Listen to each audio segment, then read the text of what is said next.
Giro Nation Metal. Welcome back, everyone. This is Jeff with Giro Nation Metal. Erik Leviathan is a man who spends most of his waking moments grinding to make the world of music better by contributing both music and promotion.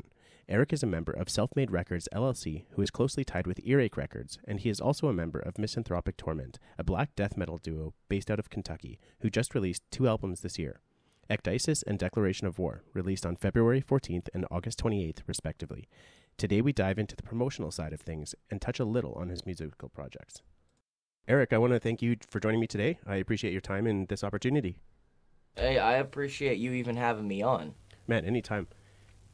As we were just chatting before the show here, I mentioned that you're pretty busy when it comes to music. You're involved with metal on the music side of things in Misanthropik Torment, as well as working for SelfMardeRecords, working alongside Erik.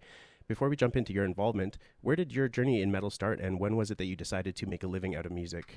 Dude, that's a loaded question. But like ever since I was 5, I knew that I wanted to be in music. You know, like my uncle. I know that sounds crazy, but like I was a little kid, and my uncle would wake me up in the middle of the night to go watch MTV Headbangers Ball when Headbangers Ball was like MTV was really music. You know what I mean? And I seen bands like Twisted Sister and Ozzy Osbourne and Skid Row. Well, not Skid Row back then, but Skid Row came later. But I seen these bands, and I was like, these guys are cool. You know what I mean? And music, it just I don't know, man. It was something that was, I guess, in my DNA or something. I mean, I owe my uncle for a lot of my music tastes, but I know when I was like 9 years old, I started looking at it more seriously. Like I wanted to be in a band, I wanted to be a vocalist, I wanted to be the guy that had something to say. I just at that age, I didn't know what genre I wanted to do. I just wanted to do metal, and there's so many genres in metal when you get older and learn more about music that it's like there's so much to pick from. You know what I mean? So I guess you can say I've known that I wanted to be in music since I was yay high. As far as working and making a living at it, it's not. Well, I guess I do make some kind of a living, but it's not something. I'm not like rich and famous from it, so I don't consider it making a living. You mentioned that there's a bunch of different subgenres of metal, and that's obviously correct. It seems like there's a never-ending realm of different subgenres. What subgenres do you tend to gravitate towards, and why? Well, when it comes to like my style of music, I like to do death metal, blackened death metal, experiment with my vocals, because I can make my vocals do almost anything except for like sing, like Queensryche or something like that. But my musical tastes that really get my soul set on fire, I like a lot of 80s metal, I like a lot of 70s classic rock, you know, I love Black Sabbath, obviously. I love the Doors, I like the Cars, I love Jimi Hendrix, Led Zeppelin. I grew up listening to a lot of Kiss and Ozzy Osbourne. Like, those were my 2 favorite bands. You know, I had every single Kiss tape. I had their comic books, their little dolls, and they had trading cards, man. So when it comes to music, at least in the hard rock and metal genres, I listen to pretty much everything. As long as it, like, if it moves me, if there's a song that just, like, I feel it, you know what I mean? And you gotta be receptive. Well, you don't have to be, but I'm pretty receptive to anything that can just make my soul feel. Yeah, that's totally fair enough. You touched on a couple of the different merch ideas as far as like comic books, like action figures, special things that belong kind of in rock and metal that you don't really see in other genres of music. And I think that's one of the things, apart from the music itself and obviously the imagery, that sets metal apart from other genres, is the wide variety of different kind of collectibles, video games, comic books, even tabletop games now. It's crazy. You know, that is. I remember, I think I was like 9 or 10 years old, and I lived in Oklahoma with my mom. And I remember going to this store. It was like it was an arcade or something like that. I can't remember what kind of store it was, but I seen a Motley Crue comic book, and up until that time, I'd only known that Kiss had comic books, you know. But I've never seen any other genre like have a comic book or an action figure or, you know, I just I don't understand why other genres don't do that, because especially nowadays in the digital age when music isn't really your selling point. Your selling point is more your merchandise. The music is just you get somebody to like your music and then they'll buy your merchandise, you know what I mean? Yeah, not only that, but even for me, even if I don't necessarily like the band, if their merch is awesome, I'm buying it. I get to support the band one way or another. Yeah, you know, that's definitely a good thing to do as well. You want to have something that people can use, that people can like, or even if they're not really into your music, something cool that they just look at and say, okay, I can't do without this. I need this, you know. Do you think that maybe the popularity of metal overall, when compared to other genres of music, may have something to do with the wide variety of merch? Like, say, for example, hip hop, you don't generally see. Well, I mean, there's video games for like 50 Cent back in the day, if I remember correctly, different movies maybe, but like if you take a more popular genre, a lot of it has to do with just selling the concert tickets and the albums themselves. But because metal is such a niche market, do you think that that could be part of the reason that they have such a wide variety of merch and different collectibles?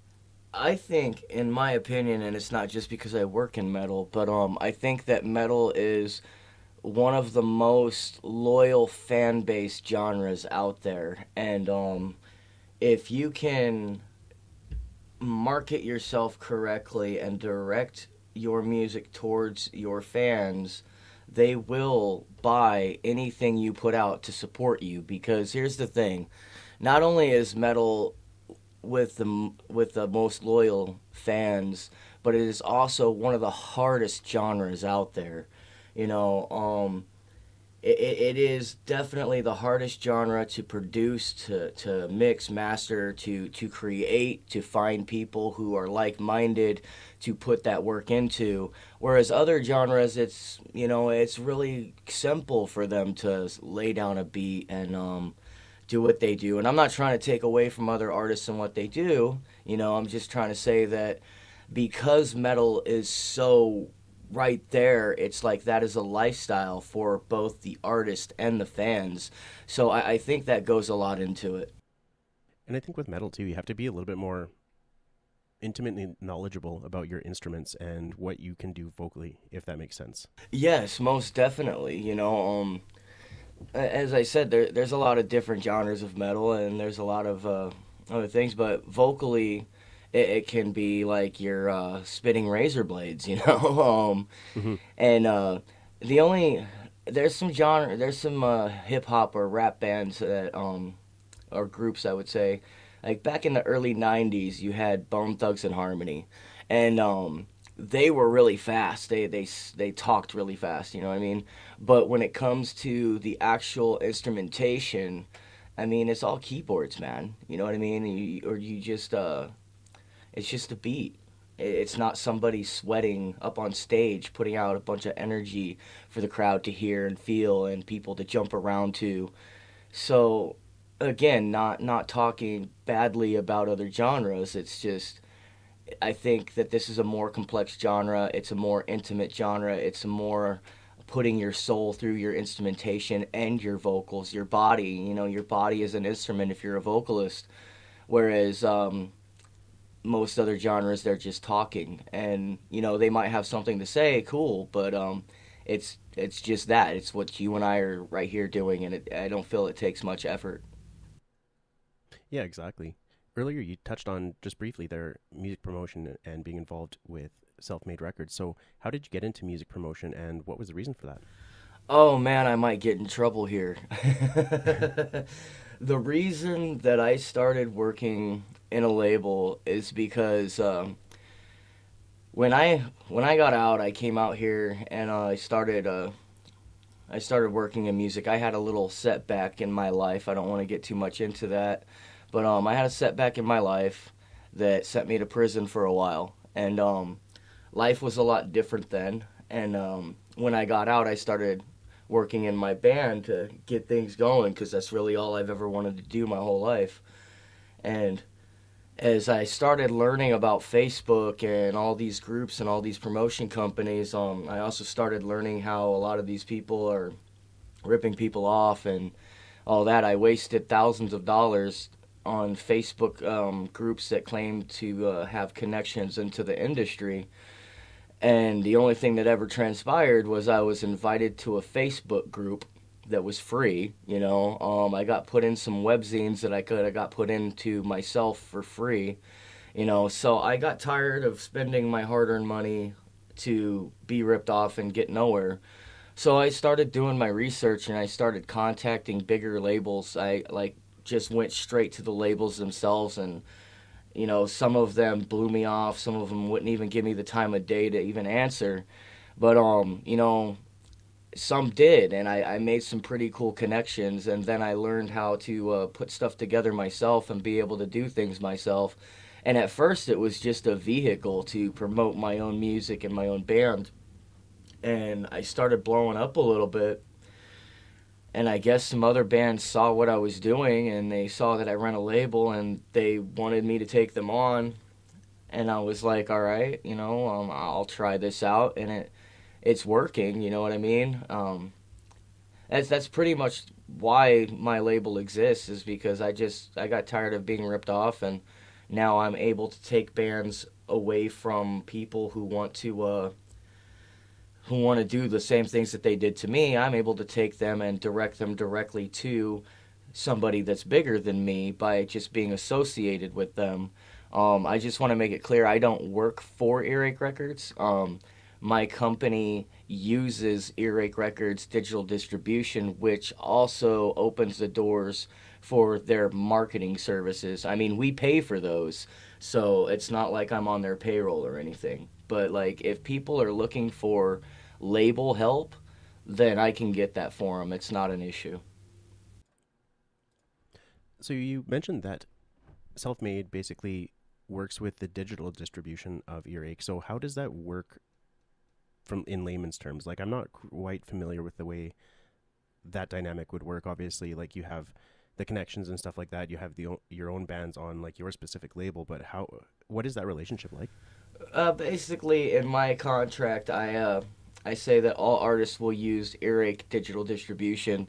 And when you use Erik digital distribution, they have a slew of services. You know, if you go to their website, you'll see they've got services for marketing through Roadie Media. They've got services for marketing through October, spelled Oktober.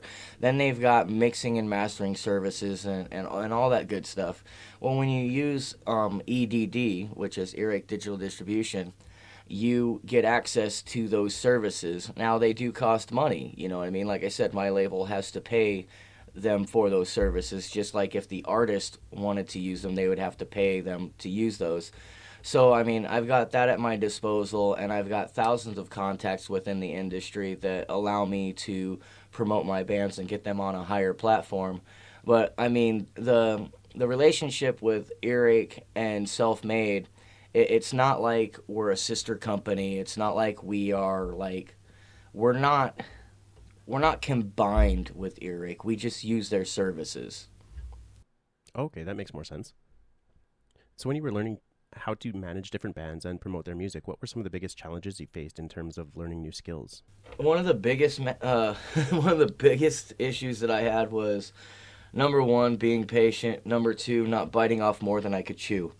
You know, we all have these big goals and these great ideas, and you know, and it's great to have these things. But when I first started out, I took on 35 bands at once. Because, well, I wanted to help everybody. I was like, I can help you. This is what you got to do. I learned this, and this is what you got to do. And I was trying to work with just anybody and help anybody. And that is kind of where I kind of bit off a little more than I could chew, and I wasn't very selective with the people that I was working with. And You gotta be selective in this business. There's a lot of sharks, and there's a lot of bands that if they don't have direction, or they're not ready yet, or they have this illusion of becoming Motley Crue overnight, then I worked with a lot of those as well. Basically, that was my biggest challenge. I hit myself, not literally, but it was like I was running my head into a brick wall, trying to figure out what am I doing wrong. Well, I had to I had to take a break for a couple years because I had a little bit of a breakdown, and it wasn't good. It flowed out all over social media. So I took a break for a couple years, and I got myself together, and I figured, okay, I'm going to try this one more time. This is the last time I'm going to try this. And now I only work with like 5 or 6 bands at a time, and I make sure that the bands that I'm working with are very well aware of what the industry is like as far as the delusions of grandeur. There's nothing wrong with having a dream and being a little delusional as long as you can be realistic about your delusion. Because who knows, the delusion, the dream, the illusion, whatever you want to call it, it can come true. It can come true for a lot of people, and it does. It does to very few people, very few bands. But the fact of the matter is that it does happen. You gotta want it. You gotta bleed for it. You've gotta be determined. And number one, you've got to have the sound. You've got to have something that people want to hear. You've got to create a product that people like. And then once you create that product, the work has just barely begun. There's a lot that goes into it. But I make sure that when I talk to these bands that they're very well aware of what they're signing on for. And very well aware that once the work has started by me, that doesn't mean that they can go kick back and relax. It means that they got to work too. Definitely. And I think something that may contribute to those delusions of grandeur is basically the fact that when you do see somebody get famous seemingly instantly, you don't really see the work that has been put in prior to that. And a perfect example for me, at least, is Will Ramos from Lorna Shore. Like, he's been doing a great job. He's obviously skyrocketed Lorna Shore into a different realm compared to where they were previously. But what I wasn't aware of is what he had done in music prior to that, how long he spent perfecting his vocals, and the hard work that went into forming that group, and basically, I guess, making sure that this is probably a poor way of saying it, but having like a fully flushed out sound that works with both the band and his vocal style. His vocal style is phenomenal. And you touched on delusions of grandeur as some of the things that may work against a band. So when you are seeking new bands to add to your roster, what are some of the qualities that you do look for? And on the flip side, what are some of the qualities of bands that would automatically preclude them from your interest? As far as the qualities that I look for people who have confidence but are humble.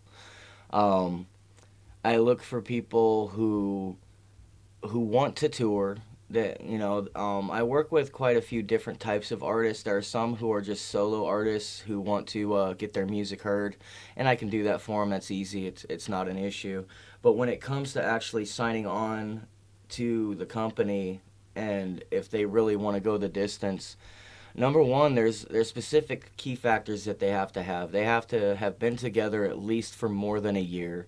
They have to have at least one recorded professional studio quality song up on some kind of streaming platform, and they have to have a band fund. You know what I mean? You can't go far without a band fund. If you don't have a band fund, your tour van, car, whatever breaks down, and you're stuck. You know what I mean? And honestly, if you're not funding your band before you even contact a label, you're doing it wrong. Because a label is not like it used to be back in the day. They're not going to fund everything if you haven't gotten to a specific point in your career. And I hate to play the numbers game, but if you've got less than 1,000 or 2,000 followers on social medias, then you're doing something wrong. You need those numbers. People like numbers. Bigger companies like numbers. My objective in my company is to take a band and get them to a bigger label that can help them more than what we can. And I can't do that if they're not helping themselves either. There's so much that goes into this. And so basically, what you're essentially looking for at a glance is to making sure that they have some of those foundational building blocks in place prior to reaching out. And then obviously, like you said, they have to have at least one recorded song. Like those are all, in my opinion, pretty basic things. Yeah, it's pretty basic, but it's very important. I mean, I've talked to a lot of different bands who don't have that, you know, and I tell them, I try to give them simple direction like, okay, send me your music properly tagged. What's that mean? Okay, cool. Let me tell you what it means, and then I'll tell you how to do it. I'll even teach you how to do it, you know. I give away a lot of information for free to these artists, so even if they don't want to come with me, they have the business knowledge to be able to do these things themselves. It's not necessarily come with me and pay me and I'm going to show you how to do this. It's, here, let me give you all the tools, and if you can do it on your own, great. If you can't, come talk to me and we'll work together and we'll help you out. But if you can't even get your MP3 tags correctly, no one's going to take you seriously.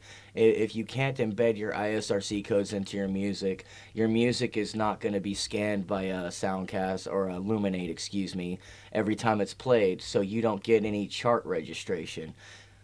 There's a lot that goes into this that underground artists should know. Basically, at this moment, there's thousands of artists out there just sending their music out to people, and it's getting played. It's getting played on internet radio stations. It's getting retagged by internet radio stations, and probably embedded with the internet radio station's own ISRC codes. So when it is played, it's scanned through that big brain, and it goes back as credited to the internet radio station. And a lot of underground artists don't understand this.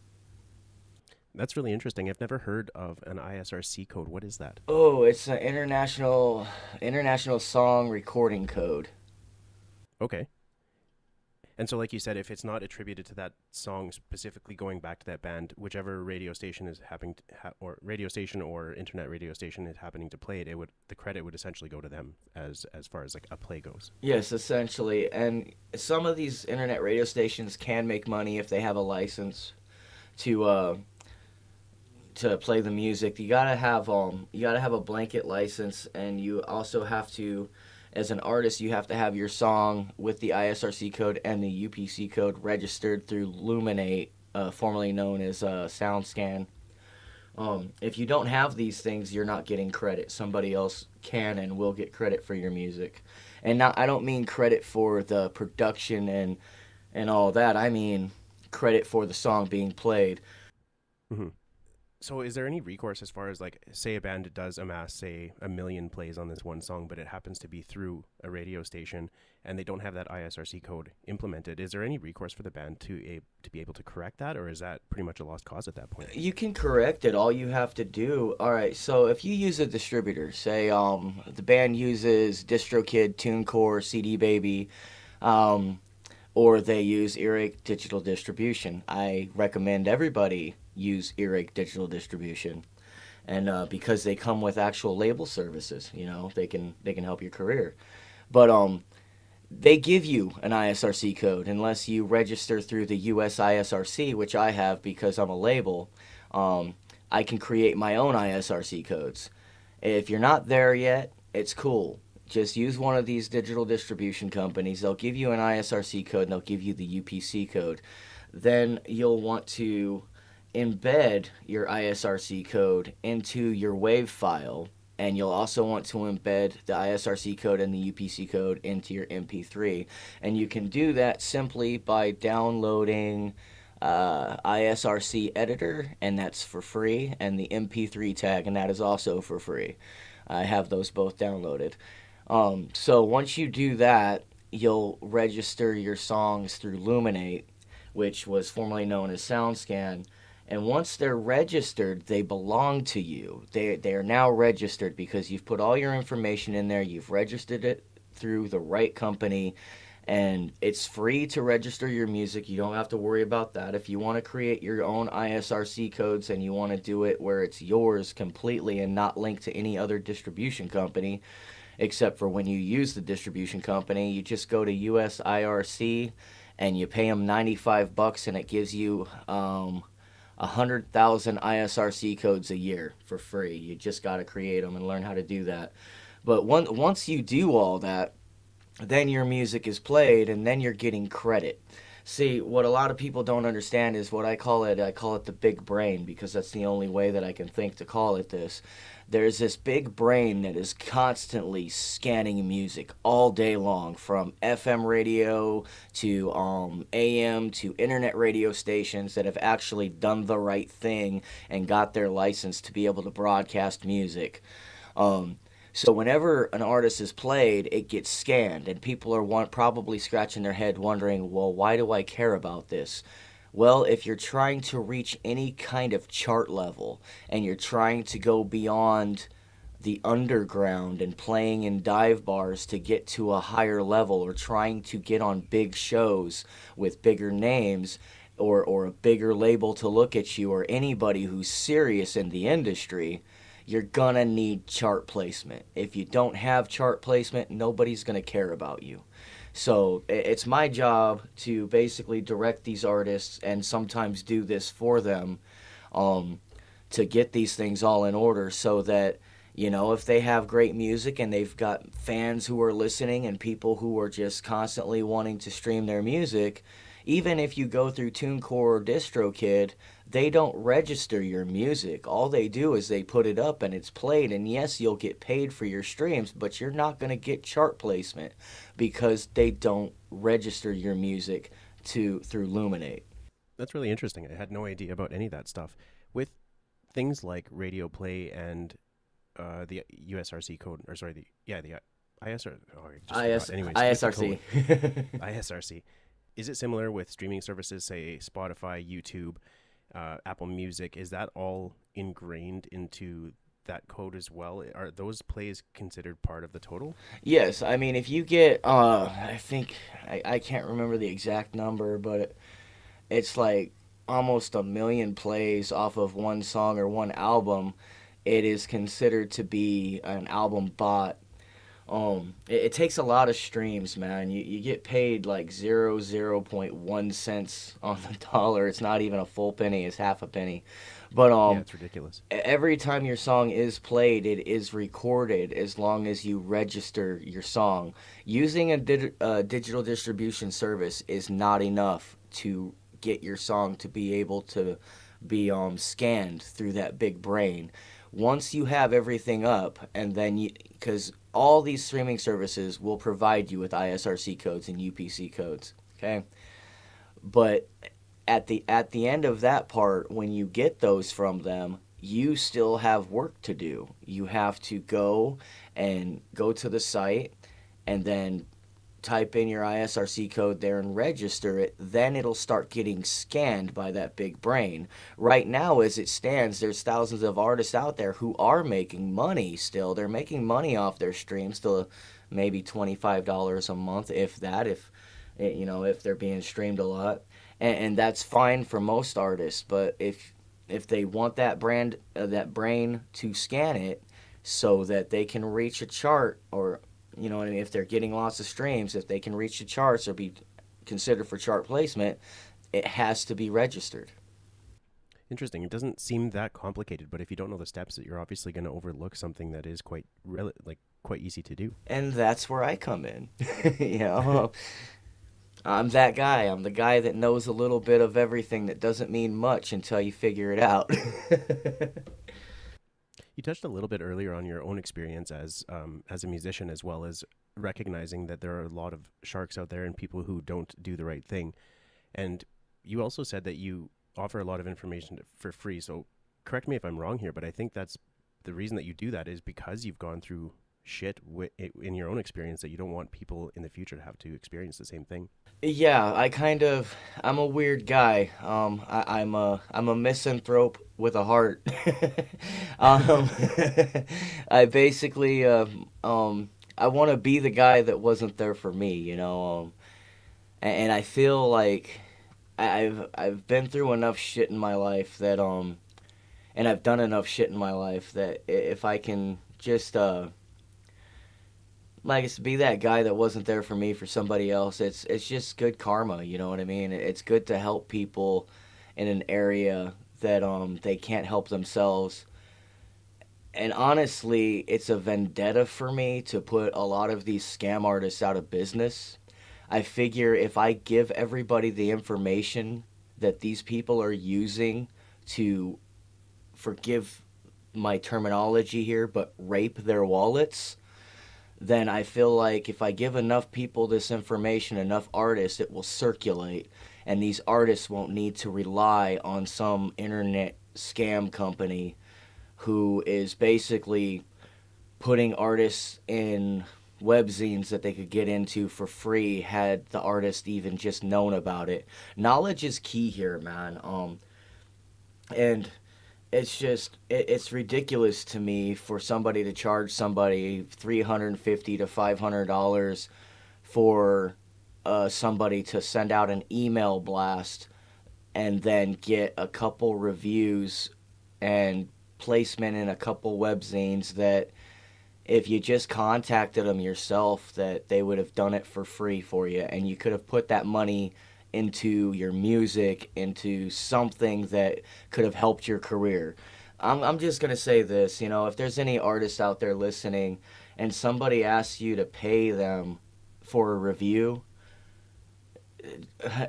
don't do it. You're basically taking your hard-earned money to pay for some Joe Schmo's opinion about your music. Opinions are like assholes. Don't create the music for the critics. Create the music for the fans. And you could definitely put that money into something, into your career that could make you money. Put your money into shirts. Don't put your money into vinyl records or CDs. CDs will sell at shows, but shirts will make you a hell of a lot more money than CDs. Remember this. Music is free. That's just the age we live in. Music is free. Make good music. Make music that your fans are going to love, and they will buy whatever kind of merch you make. And I will use Marilyn Manson as an example here. Marilyn Manson established himself. He made music that people loved. Some people hated. You know, it's a double-edged sword there. But at the end of the day, a few years ago for Christmas, he gave everybody a bag of dicks with his face on it, and people bought it. So just use that as an example, man. Don't pay for shit you can do for yourself.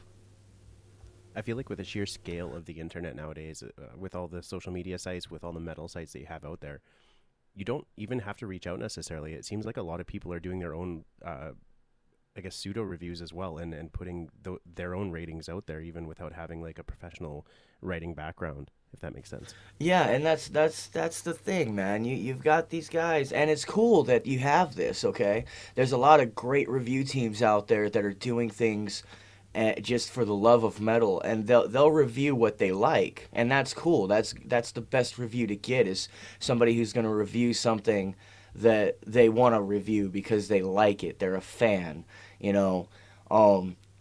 But then you got the other ones who want to tell you to give them $50 and they'll review your album. And you got to understand, those reviews that you're paying for from somebody who isn't even known, that just set up a webcam in their room or whatever, that doesn't do anything for your career. If I can't stress enough, if you're going to put money, it's a business. All right? Take music out of the equation. If you opened up a mom and pop shop down the street and you sold goods, you're going to have to, well, you have to buy the goods first, and then you have to sell them to fund your business. Music may be a passion. Every artist, it's about passion, and it's about getting the music heard. But you are putting so much money into your instruments, into your lessons if you take lessons, into your production, studio time. One song costs almost $500 to $1,000 to produce. So you've put that money into that. Now it's time to treat it as a business and make that pay for itself. And that's where a lot of people fail, is in the marketing. You know what I mean? I'm sorry. I'm very passionate about this. I hope I'm not saying too much that's going to get me in trouble here. No, this is perfect. This is all stuff that I'm not aware of. And part of the goal of the podcast is not only to speak to bands, but it's also to see, kind of fully flesh out the scene as a whole and to learn more about the back end, that something as just an audience member, someone that just listens to metal, has no idea how to navigate. And so this is pretty informative, and that's kind of why I'll take a couple seconds from time to time, because it's a lot of information, and I got a lot of questions. That's fine. I'm here to answer them. Now, you did touch on earlier about like biting off more than you can chew, and you said you worked with 35 bands at one time, but now you kind of limit it to about 5 or 6. So if you have 2 or more bands that you're interested in partnering with, what are some of the things that they could do that sets them apart from the other, if that makes sense? And I guess a follow-up question to this is, do you pay much attention to the members of the band? For example, if they were in previously successful bands, or do you search more for the quality of music as a whole? I pay attention to both. Okay. Quality of music is definitely the first thing that I look for. If a band has a good resume, like I'm talking to a band right now called Modern Mimes, and they have a resume that is very extensive. I mean, Ernesto, he's a guitarist. He plays a double neck bass and guitar, and he has been on stage with Godsmack and on tour with Five Finger Death Punch and a previous band called Another Black Day. That's impressive, you know what I mean? They were doing the thing, and now he's with Modern Mimes, which is him and his wife, I believe. But they tour, they sell merch, they sell out venues, you know what I mean? And they're underground. They've got me scratching my head wondering why they're even talking to me right now, because they should have already been picked up by a big label, but they haven't. And the reason is because their numbers are low. They've got fan engagement, they've got organic reach, but for some reason the numbers are not where the industry wants them to be. And this is the part of the industry that I hate, because it's a numbers game, and numbers don't always tell the truth, you know what I mean? There's people out there that buy their numbers, and that's not good, you know what I mean? But it's just a numbers game. But with this band, I was talking to their manager from MK Music brought them to me.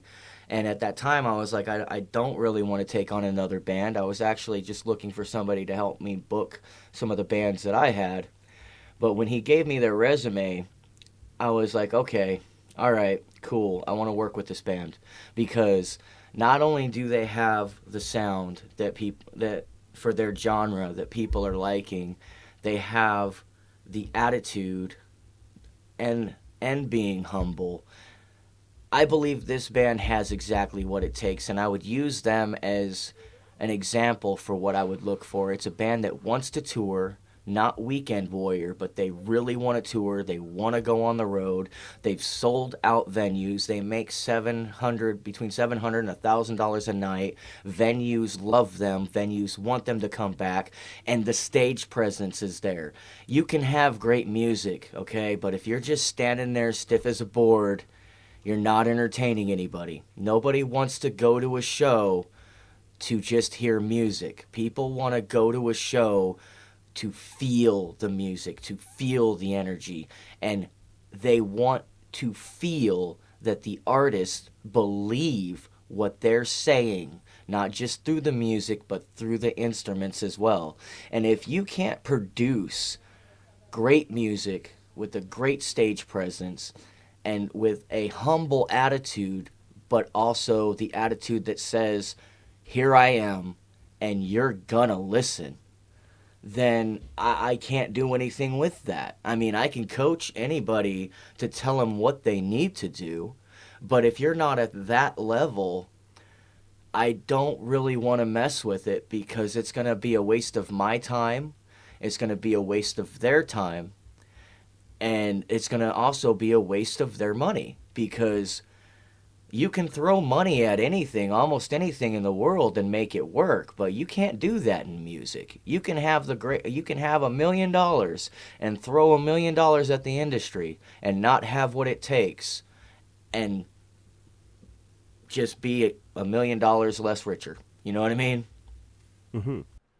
It's refreshing to hear you touch on the difference, or I guess the possible disassociation between numbers and actual quality of the band themselves. Like you mentioned, the fact that they tour, they sell out venues, their stage presence, and quality music. But it's nice at the same time to hear you actually identify the issue with like buying followers, and that it is just a numbers game for a lot of labels, because that seems to be, I mean, with everything nowadays, it's not the best product necessarily. It's how can we make the most money, and I think that's one of the problems that we have currently, not just in music, but with products, cars, everything, like clothing even. Yeah. Unfortunately, and I you know what? I might as well. I'm the guy who doesn't hold anything back. Hold on. Unfortunately, the thing is most people have short attention spans now. Okay, and they gravitate towards what other people say is popular, and people trust in numbers. And I'm gonna give away something here, and it's gonna get me in trouble. It might get me in trouble, but guess what? People have already tried to cancel me before. I run my own shit. They can't do it, so I'm not going anywhere. What bigger companies do, what bigger labels do, is they take a band that nobody's ever heard of and they pump a bunch of money into influxing their numbers, and then they buy back their units to get them like Billboard Hot 100. Say, okay, I'm going to give you an example. You remember back in the day before internet radio stations and before when it was just AM, FM, and you're in your car going to work or on your lunch break and you're listening to the radio because that's what you do, and you hear a band and you're like, you've never heard of them before, you've never heard anything about them at all, and all of a sudden they've sold 45,000 records and they're on the Hot 100 Billboard status, or they're on their way for Grammy Awards and all this other shit. But nobody's ever heard of them. But next thing you know, everybody you know in your neighborhood is flocking to the record store to buy their record because they want to see what's so great about this record. Then they buy the record and they're like, what the fuck is this? It's because the labels, the big labels, the industry guys have been doing it for years. They're telling people what's popular by pumping a bunch of money into the artist's record, and then they turn around and buy it all back, and then the artist gets put up for Billboard status or Grammy status or whatever it is that they're aiming for. But at the end of the day, what they've just done is they've just told you what to go buy and listen to. It's not what you like, it's what other people like, and that's the problem. That's just a big problem with the industry. I'm being straight up honest, and when people hear this, they're going to be quite upset with me, and that's okay.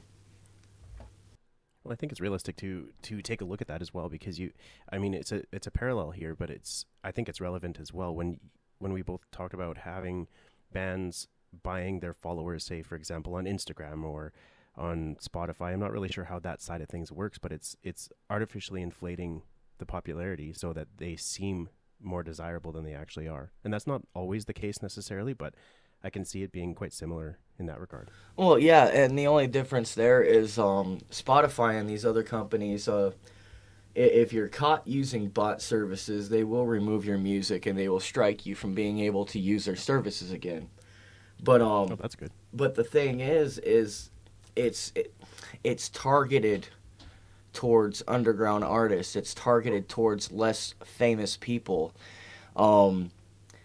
Bigger labels, and I don't know how they do this, I honestly don't, but bigger labels, they have a way of doing it to where they're either in bed with them or I know it sounds like a conspiracy theory or whatever, but they're either in bed with them and they know what they're doing, or that they just have a stealthier way of doing it. And I'm not saying everybody's buying their streams or their numbers. I'm just saying that it is happening, and it's happening by bigger companies, and it's keeping the underground artists from reaching a level of success because it creates this this illusion of success for other people that other people are going to have to meet to even be looked at. And the numbers game, okay, there's a lot of people out there who do go on pages and like and comment, and you know, they like their artists and they talk to their artists through their posts and stuff. But then there's other people, there's a vast majority of people who don't necessarily have the time to sit there and like and love and follow and do all that, but they like the music. They like the music, they'll listen to the music.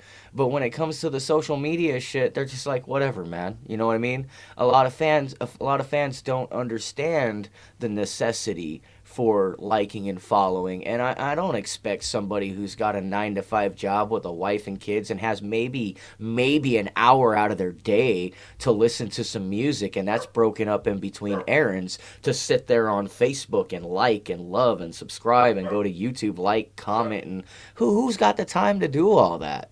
You know what I mean? Yeah, exactly. It's very laborious on the side of the listener because you're trying to always stay. Yes, I mean, as somebody who does have a full-time job, and then obviously the podcast here, reaching out to different bands, different individuals like yourself, like it is difficult to go and try to network with those bands through social media, like all of their posts, stay up to date on what they're actually doing, especially if you like a wide variety of music. Yeah, I mean, for me as a fan growing up, listening to music, I mean, I'd stand outside the record store for like 3 hours waiting for it to open so I could get a new cassette tape of one of my favorite bands when they dropped an album or something. But I mean, back then I didn't think about like back then this didn't even exist, but you know, it was just about enjoying the music. I remember what it was like to just be a fan of the music, and yeah, I would buy Hit Parader or Rip magazine to read about the bands, you know, but like at the end of the day, I just wanted to relax and listen to the music. Social media and the digital age, I feel, has kind of, it's a double-edged sword, man. It's killed the ability for an artist to make money off their music, for number one, and then it's killed like the mystery of the artist, and then it's killed everything really, because then fans are expected to sit there and like, love, and subscribe to everything, and I don't like the digital age. I'm just gonna be honest. Well, I mean, multiple social media sites have basically come out, even Twitter, X, whatever you want to call it nowadays. They have straight up said that their basic goal is to keep you engaged with that site specifically. So of course it's going to be a lot more time consuming. And now they're even, I don't know if it's actively suppressing, but they're definitely not sharing links outside of their own sites as often as they used to. So it's kind of like they're trying to take your attention away from that music or whatever you might be following and keep you on that one site specifically. That's the same thing as Facebook. Facebook intentionally will put something there in your feed if you say you don't want to see more of this because it strikes a negative emotion. What they know is this, that it's a psychological thing. They know that if you don't like something, you're going to react. It's what people do. They react. So it starts arguments, and it keeps you on the feed. It keeps you on their site in a negative aspect. And that's why there's a lawsuit right now against Facebook for it's some kind of psychological thing. And Facebook won't let you, well, it will let you post links, but like you said with Twitter, if I post a link onto Facebook for a YouTube video for one of the artists, which is what I do, but there's a way around it now. If you post it directly onto a post, your post is going to be suppressed. However, if you write about the band or write about what you're talking about and then post the link in the comments, they don't suppress the comments, they suppress the post. So you can write a cool advertisement with a cool picture or a photo or whatever, or even a video that you upload, not a video link, but a video that you upload, and then you post the link in the comments. There's a way around the algorithm there, you know. That's how you have to do it to where your post will be seen instead of suppressed. It's insane, man, especially for the underground artist. If you're not already popular, it's really, really hard to get that traction on Facebook. And I recommend to all artists out there, don't use Facebook as your, or any form of social media as your number one source of promotion. Yes, utilize them because they're all tools, but get a website. Get a website and talk about your website on your pages. That way, when your fans and people who are interested see that, they'll take the time to go to your website. Because if you've made a fan on Facebook and you have to contact them or continuously update them on Facebook, your posts are going to be suppressed unless you're paying for Facebook ads. Now, if you have your own website and you direct people to your website, that's your traffic, that's your people, that's your fan base. You're able to add them to your email list and update them once a month, once a week, however often, but don't overload them every day. You don't want to do that to your fans. You don't want to do that to your contacts. People don't want their email spammed to death with, here, check out my music, you know. There's a formula to this, and there's a good way of doing it, and I've got business books on marketing, they're ebooks. If anybody's interested, just email me at selfmaderecords.business@gmail.com. I'll help anybody for free. Now, if you want me to work for you, that's when we talk about money and stuff like that. But I'll help anybody get to the business knowledge and the marketing aspects on how to get seen, and I'll do that for nothing. I was trying to come up with a good question after that, but that's a really good way of approaching things. I like that you're offering to help, because I don't think enough people do that nowadays, and I think a lot of people, like we talked about earlier, having those delusions of instant fame is a better word for it. That's the actual word. It just seems like there aren't enough people that are actually genuinely trying to help each other. They're just trying to build, like we've talked about a million times already, numbers, and they're trying to grow the business. It's not necessarily about quality. But it seems like with your approach, you're just trying to enrich the scene as a whole. I just love music. All I've ever wanted to do is be a part of it, you know, and that's the difference between me and a lot of other people. I don't necessarily need anybody's money. I have everything I need, you know what I mean?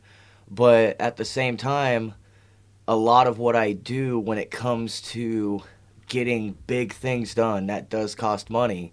So, I mean, if I'm taking money out of my pocket, obviously I'm going to want money back. But before it even gets to a discussion of money, I want to be a part of the reason somebody is succeeding. You know what I mean? So for me, it's just the fact that I've always wanted to be a part of the music. I've always wanted to work in the industry in some form or fashion. And I just feel like doing it this way, number one, I've got the vendetta against the scam artist. You know what I mean? So yeah. It serves my purpose to help people. I think a lot of people don't, they either don't know or they downplay the importance of networking and building those relationships, because even if you're not talking money, if you're not talking growth necessarily, if you're trading knowledge, if you're trading those, if you're trading the knowledge but also building those relationships with your contacts, with your fans, with different bands and venues and stuff like that, it's all going to come back tenfold, because you'll be the person they call for, whether or not, like if there's a show in the area that they need a band, they're going to call you. If you have helped somebody out with some information, they might come to you when they do need services. And so it might not be instant gratification, but it will come back sooner or later. Well, yeah, you know, while networking other people, I've found, and I stumbled across this by accident early on, you know, networking other people is networking myself. You know, and that's the only way I can say that, is because when you're helping somebody, word gets around, man. And like you said, people come back and they'll be like, "Hey, man, so while I'm building you, you're building me," and that's the best way to go. Yeah, exactly. Now I know you have only a few more minutes left, Erik. So I do want to say that I'd love to have a follow-up episode with you in more of a focus on Misanthropik Torment, because I know we didn't really chat about your band that much today, but I'm really interested in hearing more about, obviously, the promotional side of things, but I'd also like to dive a little bit deeper into your band and then your approach to music as well, if you're cool with that. Yeah, that's not a problem. I mean, I have a few more minutes if you want to touch on it. Oh, I've got too many questions for a few more minutes, so I'd love to book another episode with you here coming up. That said, for anybody looking for Erik's music and his band Misanthropik Torment, you've come out with 2 releases this year alone, Ecdysis and Declaration of War. Yeah. That's crazy. Well, Jonathan Nesbitt, he's the other member in Misanthropik Torment. He's a beast, man. I give him an idea, and I tell him what I want to do. And Ecdysis, I do want to touch on Ecdysis real quick. I can spare Sure. I can spare some more time if you've got it. Yeah, definitely. So I told you I took a break from music for a while because I had a meltdown. I kind of had a mental breakdown back in 2020 and 2021 that overflowed onto the internet and social media and all that. And I really needed to dive deep into that spot, that my psychosis, if you will. So Ecdysis, it's basically shedding your skin. It's with a process that reptiles go through, that snakes go through when they're shedding skin. So I used it as a metaphor because I really needed to dive deep and write some things from a different perspective. Most of my music was about killing pedophiles and a crooked government, you know. But this album was it was my album that just allowed me to shed the negativity and embrace all the shit in my life that I could possibly take and create into potential. You know what I mean? So I mean that album, it really needed to be written. There's a song on there called Summonis Immortis Est. That's Latin for the dream is dead. And I'm talking about the music, you know. I'm talking about the music industry and everything and how it is.